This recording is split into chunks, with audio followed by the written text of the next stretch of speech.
रिहान एक ऐसे गांव में पैदा हुआ जहां गर्बत आम थी। उसका वालिद एक मजदूर था जो अपने खानदान के लिए रोजी कमाने में मुश्किल का सामना करता था। रेहान को पढ़ाई का शौक था, मगर माली मुश्किलात की वजह से उसे स्कूल छोड़ना पड़ा। 10 साल की उम्र में उसने अपने घर की मदद के लिए एक दुकान पर काम शुरू कर दिया। दुकान का मालिक अक्सर उसे डांटता और ग्राहक भी उससे बड़ा सलूक करते थे। गांव वाले कहते थे कि वो जिंदगी में कुछ नहीं कर सकेगा। बेइज्जती के बावजूद उसने सब्र किया और हिम्मत नहीं हारी।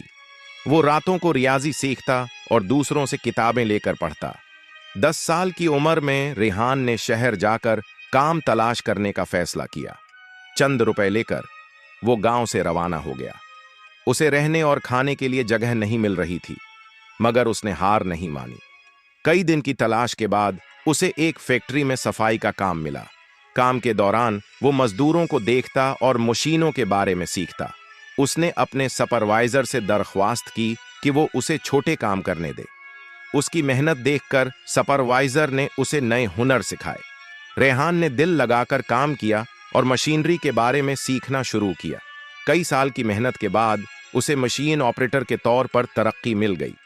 उसने पैसे जमा किए और अपनी एक छोटी वर्कशॉप खोली।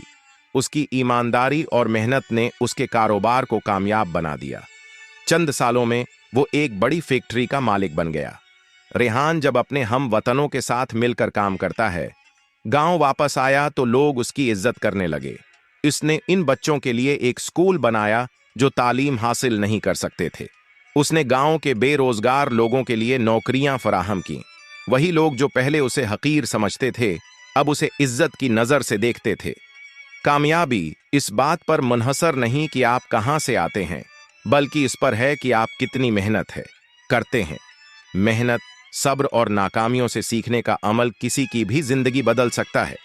रेहान की कहानी साबित करती है कि अज़्म व हिम्मत ख्वाबों को हकीकत में बदल सकती है।